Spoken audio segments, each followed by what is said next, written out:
오늘의 헤드라인입니다. 국내 연구진이 유전자 변이를 분석해 질병 유발 확률을 예측하는 정밀 의료 기술을 개발했습니다. 인공지능을 이용해 그동안은 알 수 없었던 질병 확률을 예측하는 것으로 개인 맞춤형 치료제 개발에 활용될 것으로 기대됩니다. 글로벌 이동통신사 10곳 이상이 중국 해커로 추정되는 해커 그룹에 의해 해킹을 당했다는 사실이 알려졌습니다. 이동통신 가입자 수억 명의 정보가 해커에서 노출됐을 것으로 추정되는데 이들의 해킹은 현재도 계속되는 것으로 알려졌습니다. 국내 연구진이 처음으로 지구와 충돌 위험이 있는 소행성을 직접 발견하는 데 성공했습니다. 이는 우리나라가 남반구에 설치한 망원경 석대 덕분인데 이 망원경이 예산 부족 문제로 카메라 교체 시기를 놓칠 위기에 처했다고 합니다. 자세한 내용 취재 기자와 알아보겠습니다. 평균 수명이 점차 늘어나면서 건강하고 아름답게 늙는 것이 중요하다는 웰에이징에 대한 관심이 높아지고 있습니다. 누구나 피할 수 없는 늙음, 어떻게 해야 행복하게 나이 들 수 있을지 생각연구소에서 이야기 나눠봅니다.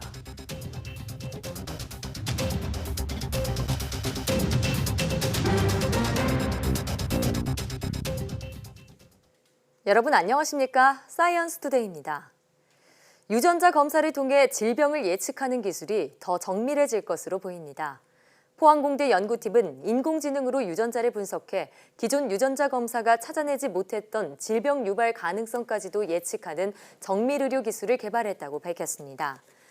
기존 유전자 검사 방법은 동물과 사람의 유전자 가운데 진화적으로 오랫동안 보존된 부분에서 나타난 돌연 변이를 찾아 질병을 예측했습니다.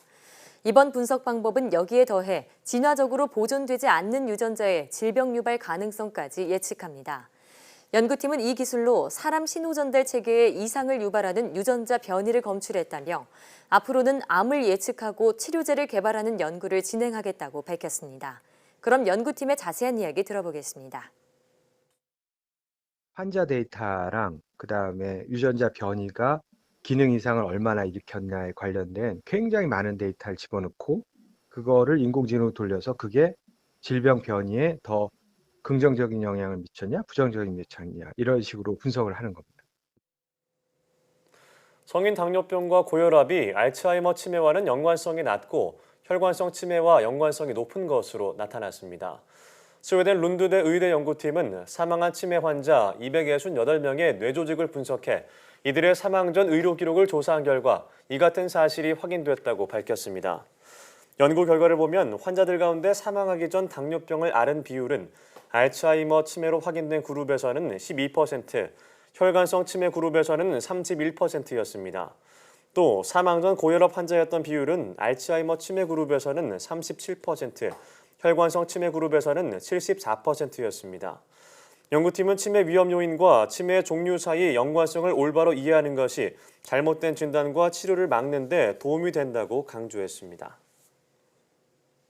장마 전선이 북상하면서 본격적인 여름 장마가 시작됐습니다.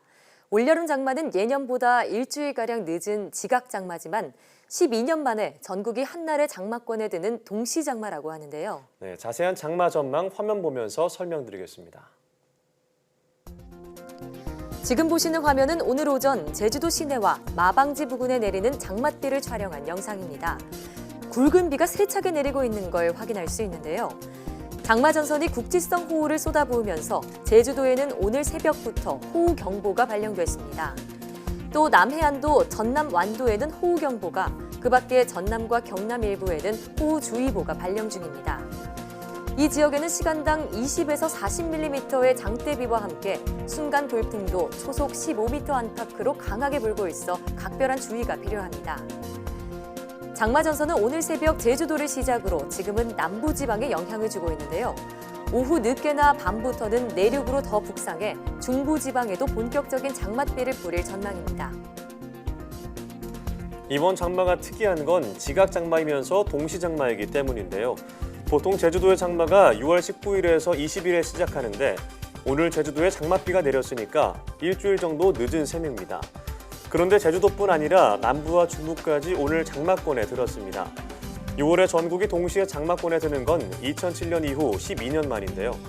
지각 장마이면서 동시 장마로 시작된 올여름 장마. 초반에는 주로 남해안과 제주도에 큰 비가 집중될 가능성이 큽니다. 기상청은 내일까지 경남 해안에 최고 120mm 이상의 많은 비가 오겠고 제주도와 전남 해안, 지리산 부근에도 최고 100mm 이상의 많은 비가 집중되겠다고 밝혔습니다. 장마 전선은 내일 오후부터 점차 남하해 다시 일본 열도 부근으로 물러날 전망입니다. 이후 주말과 휴일에 다시 북상하면서 전국에 장맛비를 뿌리겠는데 이번에도 남부 곳곳에 국지성 호우를 쏟아부을 가능성이 크기 때문에 대비가 필요해 보입니다. 장마가 시작되면서 가장 불안한 분들은 얼마 전 대형 산불을 겪은 강원 지역 주민일 텐데요. 산림이 불에 타 산사태 위험이 커진 데다 응급 복구조차 끝나지 않은 곳이 많기 때문입니다. 송세혁 기자가 취재했습니다. 지난 4월 큰 산불이 났던 강릉시 옥계면 검게 그을린 나무들이 앙상한 가지만 남은 채 흉물스럽게 서 있습니다. 불탄 나무를 베어낸 산등성이, 척박한 땅에서는 손만 대도 재와 섞인 흙먼지가 일어납니다. 헐벗은 산비탈 아래 조립식 임시주택은 위태로워 보입니다. 나무가 없다 보니까 무너질 수 있는 여지가 있지. 그래서 신경이 쓰이긴 쓰이는데 만약에 비가 많이 온다면 피난 가는 수밖에 없지. 주택 뒤 야산 곳곳이 빗물에 쓸려나가면서 뿌리가 그대로 드러났습니다. 축대는 눈에 띄게 틀어졌습니다. 금방이라도 무너져 내릴 듯 아슬아슬하기만 합니다. 이처럼 불이 났던 지역은 일반 산림보다 산사태 위험성이 높습니다. 땅속 유기물이 사라져 빗물 흡수력이 떨어지고 흙을 잡아주는 뿌리의 힘도 약해지기 때문입니다. 산불이 났던 야산입니다. 이렇게 살짝 건드리기만 해도 돌과 흙이 쉽게 무너져 내립니다. 많은 비가 쏟아지면 산사태 등 2차 피해가 일어날 가능성이 큽니다. 장마 시작 소식에 복구 손길이 부쩍 바빠졌습니다. 불탄 나무를 베어낸 뒤 돌을 쌓는 작업이 한창입니다. 토사 유출이나 산사태를 막기 위해 이제야 응급 복구를 하는 겁니다. 강원도 산불 피해 지역 가운데 44곳에서 2차 피해가 우려됩니다. 하지만 복구율은 겨우 절반을 넘었습니다. 다치거나 집이 어떻게 돼야 그때 복구를 해줄 거냐라는 식으로 제가 말씀도 드렸지만 그러기 전에 빨리 좀 어떻게 좀 하셔야 되는. 상황이 이렇다 보니 비가 많이 내릴 때는 신속한 대피가 최선입니다. 특히 바람이 불지 않는데도 나무가 흔들리거나 경사면에서 갑자기 물이 솟구치면 산사태를 의심해야 합니다. 일기예보에 항상 귀를 기울여 주셔야 될 것 같고요. 대피 명령이 떨어지면 사전에 대피소를 확인하셨다가 그 대피소로 빠르게 대피하시는 것이 가장 좋은 방법일 것 같습니다. 산불의 악몽에서 아직 벗어나지 못한 주민들. 장마철을 맞아 산사태 걱정까지 겹치면서 근심은 더욱 깊어지고 있습니다. YTN 송세혁입니다. 한국원자력연구원이 고주파 선형가속기를 기반으로 한 중이온빔 조사시험시설 카히프를 구축했다고 밝혔습니다. 카히프는 가벼운 헬륨이온부터 철, 제논 같은 무거운 이온까지 여러 종류의 중이온을 1메가전자볼트로 가속한 뒤 표적에 쏴서 재료의 특성을 연구하고 소재의 성능을 시험평가하는 시설입니다. 카이프는 특히 원자로와 핵융합로에서 방출되는 다량의 이온과 중성자가 핵연료 피복관이나 구조재 등의 내구성을 얼마나 약화하는지 분석할 수 있어 원전의 안전성 향상에 크게 이바지할 것으로 보입니다. 한국원자력연구원은 일본 고에너지 가속기 연구기구와 국제협력을 통해 가속기 일부 핵심 장치를 받고 국내 실정에 맞게 최적화했다고 밝혔습니다. 중국 해커로 추정되는 해커 그룹이 글로벌 이동통신사들을 해킹했다고 월스트리트저널이 보도했습니다. 해킹 피해를 입은 통신사가 10개 이상인 것으로 알려지면서 무역 전쟁을 벌이고 있는 미중 간의 새로운 갈등 요인이 될 것으로 보입니다. 박희천 기자가 보도합니다. 글로벌 이동통신사들이 중국 해커로 추정되는 해커 그룹에 의해 해킹을 당했다고 월스트리트저널이 보도했습니다. 월스트리트저널은 보스턴의 사이버 보안 업체인 사이버 리진을 인용해 이같이 보도하면서 적어도 10개 이동통신사가 피해를 봤다고 전했습니다. 해커들은 네트워크에 침입한 뒤 해당 이동통신사 직원인 것처럼 위장해 데이터베이스에 접근한 것으로 전해졌습니다. 이들은 이동통신 가입자들의 위치와 문자 메시지, 통화 상대자를 비롯한 통화 기록 등을 수집해 왔다고 월스트리트저널은 전했습니다. 이동통신 가입자 수억 명의 정보가 이들 해커에 노출됐을 것으로 추정됐습니다. 특히 해커들은 중국과 관련이 있는 것으로 보이는 군 관리와 반체제 인사, 스파이 등에 대한 정보를 집중적으로 수집해 왔다고 월스트리트저널은 전했습니다. 이 같은 해킹은 수년간 지속됐고 현재도 계속되고 있는 것으로 알려졌습니다. 사이버 본업체 사이버리즈는 APT10이라는 해커 그룹의 소행으로 추정했는데 사이버 전문가들은 이 해커 그룹이 중국 정부의 지원을 받는 단체라고 주장했습니다. 앞서 미 법무부는 지난해 12월 이 그룹의 해커 2명을 기소한 바 있습니다. YTN 박기천입니다.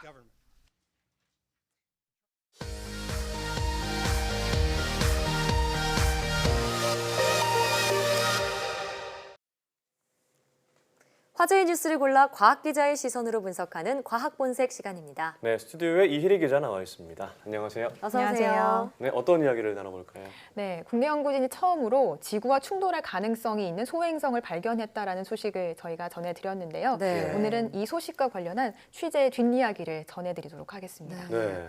저는 이 소행성 충돌 얘기만 나오면 관련 주제로 한 영화들이 떠올라요. 네, 뭐 디빈팩트나 아마겟돈 이런 영화들 네, 있었잖아요. 아마겟돈 같은 영화들. 네. 그래서 또 그런 영화 장면이 떠오르면서 좀 사실 겁에 질렸었는데 네. 다행히 충돌 확률이 그렇게 높지는 않다고요. 네, 그렇습니다. 충돌 확률이 28억 분의 1 정도라고 밝혀졌습니다. 예. 연구팀은 우선 이 소행성이 2063년과 2069년에 지구와 충돌할 가능성이 있다라고 밝혔는데요. 여기서 연구진이 예측한 확률 28억 분의 1이라는 것은 예. 2063년 또는 2069년에 지구와 소행성이 충돌할 확률을 뜻합니다. 네. 그러면서 우려할 수준은 아니다라고 덧붙였는데요. 여기서 좀 재밌는 비유가 나옵니다.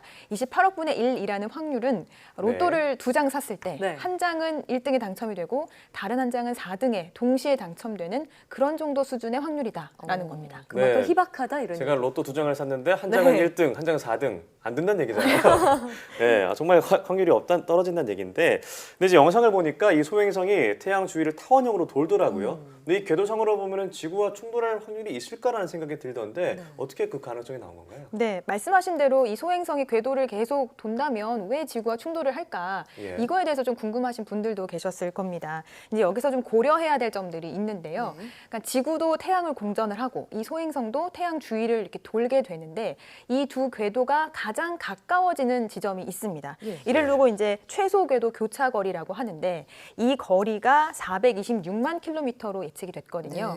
뭐 이 정도 거리라면 엄청 먼 거 아니야라고 생각할 수 그러게요. 있지만 이곳은 우주죠. 426만 킬로미터 정도라면 두 궤도가 충돌할 수 있을 만큼 소행성과 지구가 충돌할 수 있을 만큼 충분히 가까운 거리다라는 것이 판단이 된 겁니다. 이 때문에 이제 두 천체가 가까워지면 중력에 의해서 서로 영향을 주고받을 수 있기 때문에 궤도가 또 틀어질 수 있어서 이 때문에 이제 여기서 바로 충돌 위험 같은 것들이 예측이 되는 겁니다. 네, 소행성이 궤도대로만 돌기를 좀 바라야겠다는 생각도 드는데요. 자, 그럼 이렇게 지구에 위협이 되는 소행성 우주에는 얼마나 많이 있나요? 네, 현재까지 등록된 지구를 위협하는 소행성의 수는 1981개입니다. 꽤 많군요. 이렇게 많은 수의 소행성 가운데 가장 임박한 시기에 지구와 충돌할 위험이 있는 그런 소행성을 중심으로 해서 모니터링을 집중적으로 벌이고 있는데요. 충돌하게 됐을 때 어떤 파괴력 그리고 어느 지점에 떨어질지 뭐 이런 것들을 종합적으로 예측을 해서 미리 대처 방안을 마련을 합니다. 우리가 흔히 재해라고 하면 뭐 지진이나 뭐 홍수, 태풍 이런 것들 자연재해를 먼저 떠올리시게 되는데 소행성 충돌도 이런 재해에 포함이 됩니다. 소행성 충돌은 다른 어떤 재해에 비해서 훨씬 더 피해가 크게 그렇죠. 되죠. 다만 일부 다행이게도 이런 충돌이 미리 예측이 되기 때문에 사실 이렇게 위협이 되는 소행성들을 미리 찾아내서 대처 방안을 마련하는 연구가 반드시 필요한 겁니다. 예. 네, 정말 치명적인 피해가 맞습니다. 예상이 되잖아요. 자, 근데 물론 충돌하면 안 되겠지만 이번 연구 중에 좋은 점이 하나가 우리나라 연구진으로는 처음으로 지구에 위협이 되는 소행성을 찾아냈다는 건데 그만큼 우리나라의 관찰 기술이 좀 발전했다 이렇게 볼 수 있을까요? 네, 맞습니다. 이번에 이렇게 연구 성과가 나오게 된 이유는 국내 연구진이 이제 망원경을 통해서 결실이 맺어졌는데요. 네. 총 3대의 망원경이 상용이 됐고 하나는 칠레, 호주, 남아공 이렇게 각각 3곳의 세대의 망원경이 그러니까 모두 다 남반구죠. 설치가 네. 되면서 남반구 하늘을 24시간 관측하게 됐습니다. 보통 소행성 소행성 관측은 대다수가 미국에 의해서 이루어진다라고 봐도 과언이 아닙니다. 네. 지난해에도 83개의 이렇게 지구 위협 소행성이 발견이 됐는데 그중에 80개가 미국 연구진에 예. 의해서 발견이 된 거였습니다. 그랬군요. 그런데 이번에 소행성을 발견한 이 고성능 망원경은 우리나라가 유일하게 이렇게 남반구에만 설치를 해서 네. 남들이 잘 관측하지 않은 곳을 관측을 했기 때문에 이렇게 결실로 이어질 수 있었던 거거든요. 예. 그런데 이제 이 대목에서 한 가지 좀 문제점이 발견이 됐습니다. 한 가지 문제점이요. 어떤 문제점이죠? 네, 이 망원경이 사용된 지가 한 5년 정도 됐거든요. 네. 보통 일반적인 PC를 놓고 봐도 한 5년 쓰면 업그레이드를 한번 한다거나 혹은 뭐 심지어는 교체하거나. 교체를 하거나 네. 이런 결정을 내리게 되잖아요. 예. 마찬가지로 이 망원경에 들어있는 카메라도 이런 업그레이드 시기가 됐다라는 겁니다. 그렇군요. 지금까지는 뭐 고성능을 자랑을 했지만 이게 업그레이드나 이런 조치가 제대로 이루어지지 않으면 앞으로 이렇게 소행성을 관측하는 연구 성과를 더 이상 볼 수 없을 수도 있다라는 점이죠. 예. 업그레이드를 하려면 역시나 돈이 필요한데 네. 현재까지는 이 업그레이드를 위한 예산이 별도로 마련이 돼 있지 않은 상태입니다. 네. 연구진들도 이 점을 좀 가장 안타까워했는데요. 어떤 연구를 할 때 장기간으로 하려면 이런 장비에 대한 유지 보수가 반드시 필요한데 네. 이 부분에 대해서 장기적인 안목으로 좀 미리 예견을 하고 준비를 하는 이런 것들도 우리 연구에 있어서 반드시 좀 필요할 것으로 보입니다. 네, 투자할 만한 가치가 있는 부분에는 좀 아낌없이 지원 예산이 됐으면 좋겠다는 생각이 드는데요. 예. 자, 소중한 장비가 무용지물이 되지 않았으면 좋겠습니다. 다음은 어떤 소식인가요? 네, 이번 소식은 전자담배에 관한 겁니다. 예. 요즘 일반 담배를 대신해서 전자담배 피시는 분들 많이 볼 수 있는데요. 많으시더라고요. 네, 유해성에 대해서는 아직도 뭐 갑론을박이 이루어지고 있는데 예. 정말 괜찮은 건지 오늘 이 부분 좀 자세하게 짚어보도록 하겠습니다. 네, 저는 사실 비흡연자여서 잘은 네. 모르지만 전자담배와 일반 담배 겉으로 보면 차이점은 느껴지잖아요. 네. 근데 최근에 미국에서 들여온 담배가 문제가 됐다 이 얘기는 들었거든요. 어떤 네, 이야기인가요? 맞습니다. 말씀하신 그 전자담배는 줄이라는 액상 전자담배인데요. 네. 마치 모양이 좀 USB처럼 생겼습니다. 네. 향도 뭐 과일향, 민트향 이렇게 나와 있어서 담배처럼은 안 생겼어요. 그러네요. 맞습니다. 선택이 가능하고요. 근데 이제 줄의 어떤 모양이나 향 이런 부분에 있어서 미국 젊은이들에게 굉장히 큰 이제 유행처럼 번져 나갔는데요. 네. 이른바 뭐 요즘 인싸템이라고 하죠. 이 주류들이 사용하는 물건 이렇게 인식이 되면서 심지어는 좀 줄링이라고 하는 어떤 신조어까지, 그러니까 줄을 한다, 줄을 피운다라는 줄링이라는 줄링. 신조어까지 등장을 했습니다. 예. 덩달아서 전자담배를 피우는 청소년들의 숫자도 크게 늘었는데요. 지난해 미국 전체에서 360만 명의 청소년이 전자담배를 피는 것으로 집계가 됐습니다. 심각성을 인지한 미국 정부는 앞으로 가향 전자담배에 대해서 청소년에게 판매를 금지한다 이렇게 밝히기도 했는데 예. 말씀하신 대로 이 줄은 국내에도 상륙을 했습니다. 그렇습니다. 이런 유행세를 타고 국내 청소년들이 너무 쉽게 전자담배를 접하게 되는 거 아닐까 좀 걱정도 되는데요. 자, 그런데 전자담배 하면은 좀 냄새가 덜 나고 유해성이 덜하다 이런 얘기를 많이들 홍보를 하죠. 근데 실제로 그런가요? 네, 가장 대표적인 전자담배죠. 아이코스를 좀 네. 사례로 네, 들어서 많이 설명을 피시죠. 드릴게요. 아이코스 제조사인 필립 모리스는 공인받은 검사를 통해서 입증을 해본 결과 폐암 유발이나 염증 유발에 있어서 일반 담배보다 위험도가 크게 떨어진다라고 발표를 했습니다. 네. 유해 물질의 경우에도 일반 담배 연기 속에 있는 유해 물질보다 아이코스 증기 안에 있는 유해 물질이 훨씬 더 적다라는 입장인데요. 네. 그 이유가 바로 태우는 것이 아니라 이제 일종의 찌는 방식, 그러니까 방식이 다르기 때문이다라는 예. 거죠. 태우는 일반 담배의 경우 이제 태우기 때문에 당연히 일산화탄소가 나오게 되고, 그리고 그 연기 안에 유해 물질이 고체 형태로 다량으로 들어있게 되는데 찌는 형태를 취하게 되면 이런 부분이 조금 더 위험해서 낮아진다라는 거거든요. 그렇군요. 네. 네. 아이코스에 들어가는 이 아이코스용 담배, 히츠라는 게 있는데 이 담배가 뭐 그렇다고 해서 성분이 일반 담배와 크게 다른 것은 아닙니다. 마찬가지로 일반 담배처럼 담뱃잎을 이용을 해서 만든 건데 네. 찌는 방식으로 써야 하기 때문에 담뱃잎을 종이처럼 얇게 펴서 제작을 했다. 그러니까 제작 방식에만 좀 차이가 있다라는 것이 필립 모리스의 설명입니다. 네. 네. 근데 최근 식약처의 조사 결과에 따르면 필립 모리스의 주장과는 좀 차이가 있던데요. 네, 그렇습니다. 이 점에 대해서 아이코스, 그러니까 필립 모리스 측은 굉장히 이 식약처의 조사에 문제가 있다라고 지적을 강하게 했습니다. 반발했죠. 네, 아이코스에서 일단 일반 담배보다 타르가 더 많이 검출이 됐다라고 식약처가 이렇게 발표를 했는데 여기서 말하는 타르의 개념이 좀 다르다라는 겁니다. 네. 타르가 우리는 뭐 흔히 일종의 어떤 유해 물질의 한 이름으로 알고 있는데 그게 아니라 담배 연기의 성분 가운데 물과 니코틴을 제외한 나머지를 모두 타르라고 지칭을 한다라는 거죠. 통칭을 하는 거군요. 네, 그러니까 그 타르 안에 과연 얼마나 많은 유해 성분이 있는지는 조금 더 정밀하게 조사를 했었어야 한다라는 겁니다. 이 조사 결과에 대해서 식약처와 필립 모리스가 아주 첨예하게 대립을 하고 있는 상황입니다. 예, 유해성 문제에 대해서는 정말 치열한 소송전이 벌어질 정도로 양측의 입장이 확 갈리는 것 같습니다. 전자담배가 유해하다 아니면 일반 담배보다는 덜 유해하다 이렇게 갈리고 있는 것 같아요. 맞습니다.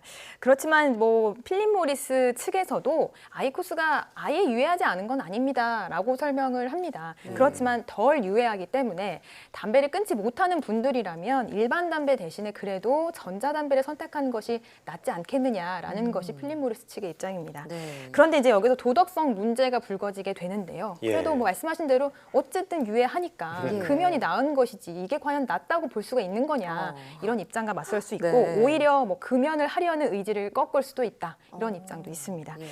저는 이제 뭐 이 내용을 취재를 하면서 앞서 줄 이야기도 했지만 이런 전자담배들이 청소년들에게 조금 더 담배를 쉽게 생각하고 흡연에 조금 더 접근을 할 수 있게 만드는 그런 요인이 되지 않을까. 그 부분은 좀 온 사회가 좀 심각하게 고민을 해야 하는 부분이 아닐까 이런 생각이 들어요. 네. 인싸템으로 볼 수는 없을 것 같거든요. 그러니까요. 네. 아유, 그거 안 좋아요. 저희 건 덜 나쁘니까 저희 거 쓰세요. 약간 이런 생각이 드는데 네. 분명히 참 수요가 있어서 어쩔 수는 없다고는 하지만 분명 풀어야 될 문제일 것 같은데요. 어떻게 될지 지켜봐야 될 것 같습니다. 오늘 말씀 고맙습니다.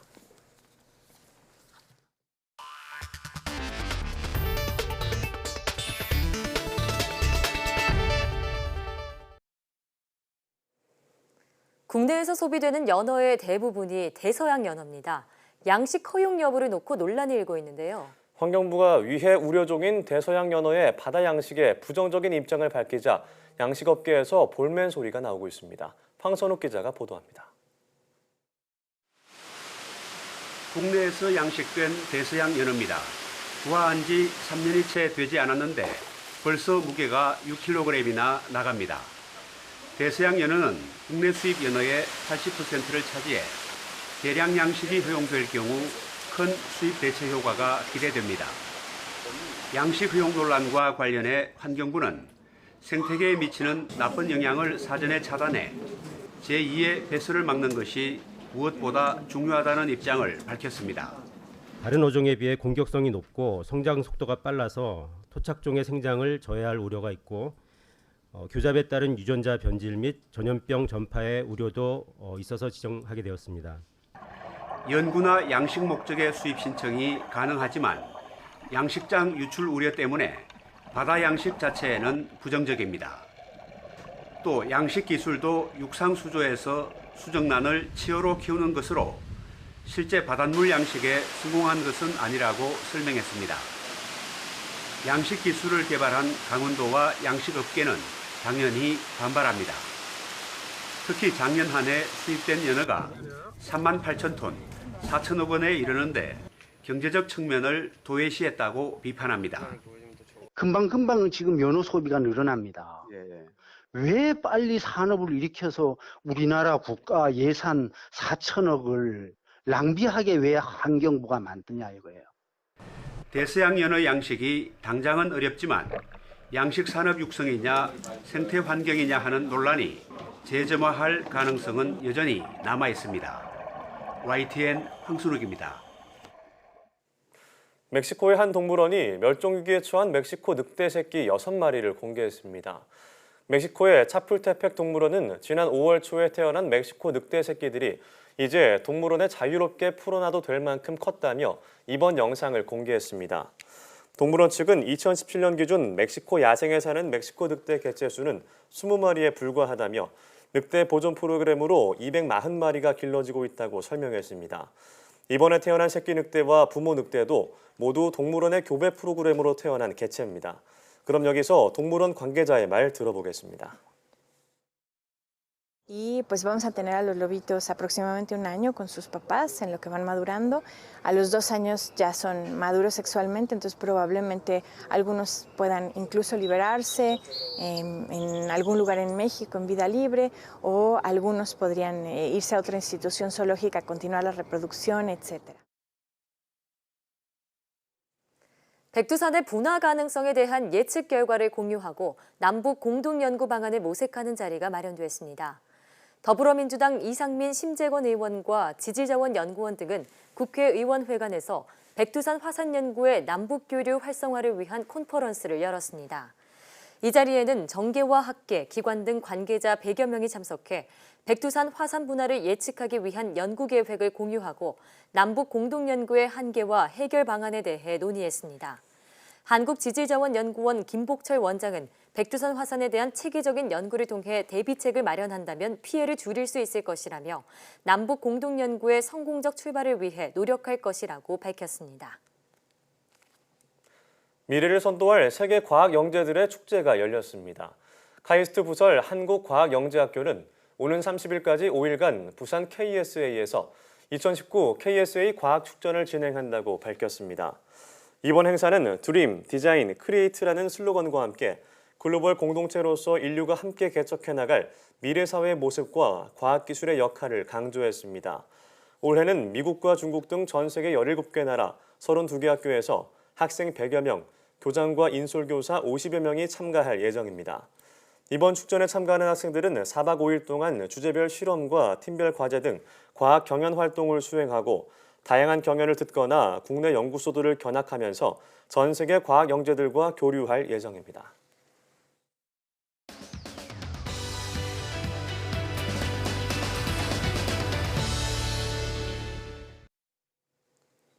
시간은 모두에게 공평하기 때문에 늙음 또한 언젠간 우리에게 찾아옵니다.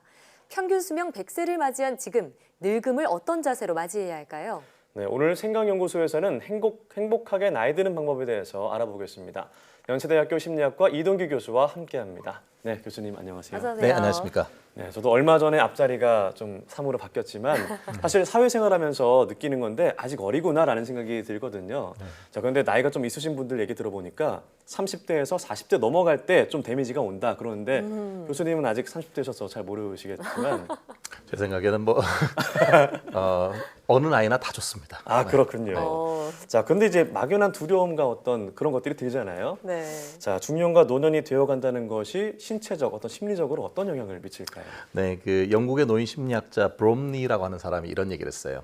우리는 인생의 4분의 1은 성장하는 데 보내고 나머지 4분의 3은 나이 드는데, 늙어가는 데 보낸다. 네. 예. 네, 사실 나이가 든다는 것 자체가 가장 먼저 느끼게 되는 게 신체적인 변화잖아요.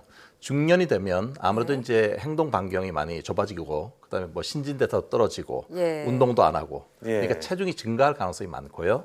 또 사실 그 뭐 흰머리나 주름살 이런 것들이 이제 많이 생기게 되잖아요. 중년이 되면 성 호르몬이 남녀 각각 줄어들기 때문에 남자는 좀 더 정서적인 그런 특성을 보이고 여자는 조금 더 적극적인 모습을 보이게 된답니다. 일종의 전통적인 성 역할 같은 것들이 교차한다고 생각하시면 되겠어요. 네.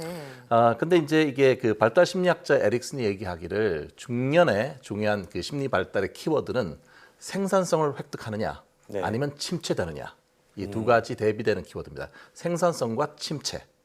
그런데 이제 만약에 다음 세대를 위해서 뭔가 내가 케어를 하고 공헌을 할 수 있다고 느끼면 생산성을 확보해서 정말 잘 살 수 있지만 그렇지 않으면 침체되고 무기력해질 수 있다. 이런 위험성이 있다는 얘기고요. 반면 이제 노년이 되면 신체 변화가 훨씬 더 급격하게 일어나게 됩니다. 신장이나 체중이 줄어드는 경우가 대단히 많게 되고요. 사실 행동 자체가 많이 느려지고 둔화되고 그다음에 자기 감각 같은 것도 훨씬 무뎌지게 됩니다. 그 수면 시간 자체가 짧아지게 되고 치매에 대해서 치매 위험성은 상당히 높아지고요. 특히 죽음에 관한 생각이 훨씬 더 많아지게 됩니다. 에릭슨이 얘기하기를 노년의 심리 키워드는 자아 통합성 대 절망감. 그러니까 내가 삶을 의미 있게 가치롭게 살았다고 느끼게 되면 자기 통합성이 많이 생기는 데 반해서 그렇지 못하고 별로 인생이 의미 없다고 느끼면 절망스러운 감정을 많이 느끼게 된다는 거죠. 네. 자, 그런데 중장년층은 부모 봉양과 자녀 양육을 동시에 책임져야 하기 때문에 낀 세대라고 부르기도 하는데요.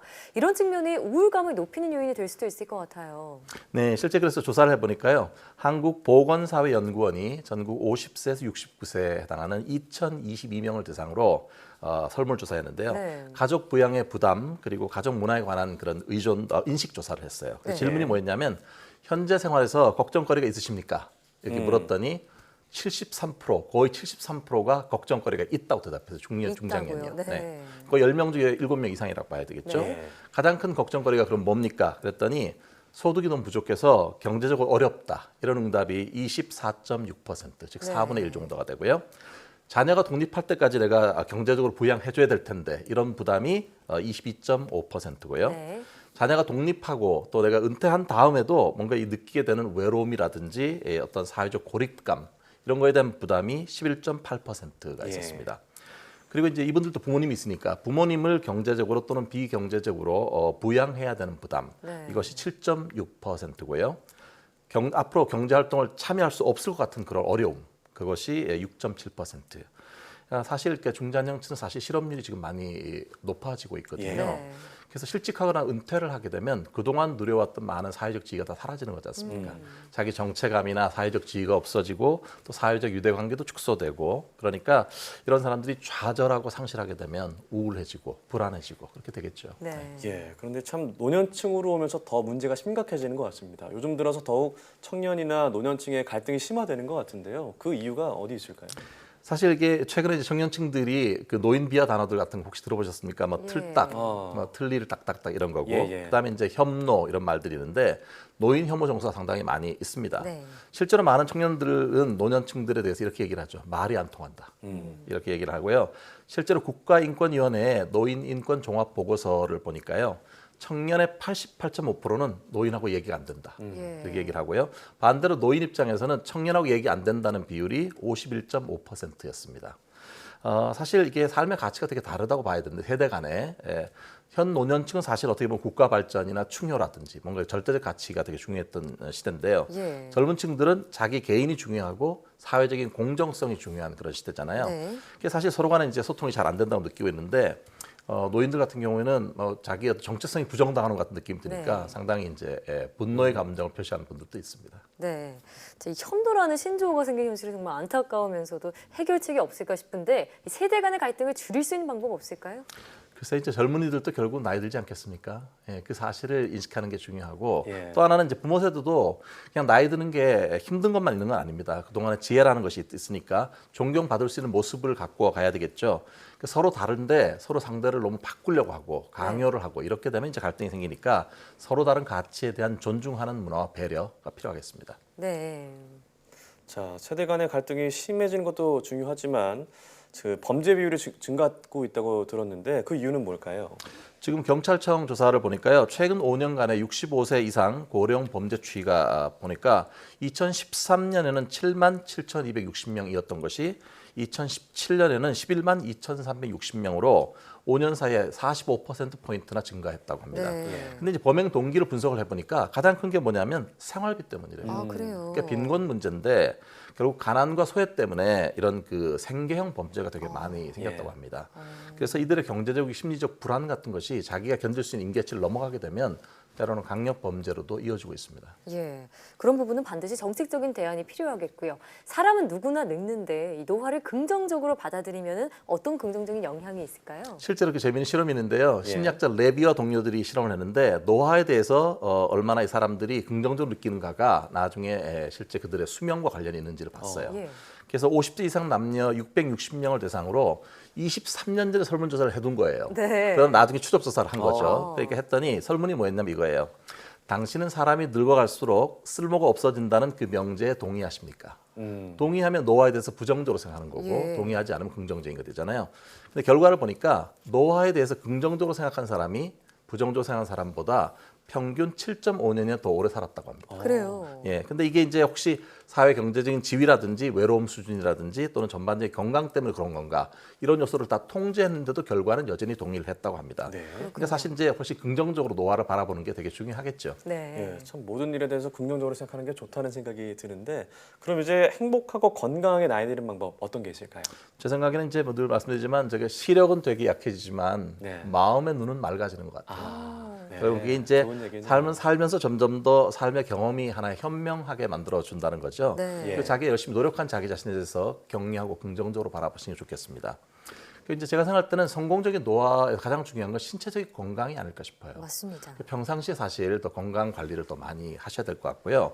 무엇보다 긍정적인 마음 자세가 중요한데 한 가지 팁을 드리자면 평상시에 이제 중요하지 않은 사람은 좀 덜 만나시고 좀 소중하고 중요한 사람하고 만나는 시간을 늘리게 됩니다. 그러면 정서적으로 서로 간에 싸울 가능성은 줄어들고 네. 오히려 긍정적인 정서를 느낄 확률이 높아지기 때문에 더 행복하시게 살 수 있습니다. 네. 마지막으로는 이게 풍요로운 황혼을 위해서 우리가 생각하는 것보다 훨씬 중요한 요소가 뭐냐 하면 경제적인 부분입니다. 아까 노인 빈곤층 문제도 말씀드렸습니다만은 현실적인 노후 계획 같은 걸 세우셔야 됩니다. 네. 자식도 물론 다 중요하지만 인생의 2모작, 3모작 때 경제적으로 충분히 되도록 체계적인 생각을 하셔야 되겠습니다. 네. 이 노화를 정말 자연스럽게 받아들이면서 노년기를 어떻게 하면 잘 보낼 수 있을지를 스스로 고민해보는 시간도 가지는 게 좋겠습니다. 자, 지금까지 생각연구소 연세대학교 심리학과 이동기 교수와 함께했습니다. 오늘 말씀 고맙습니다. 네, 고맙습니다.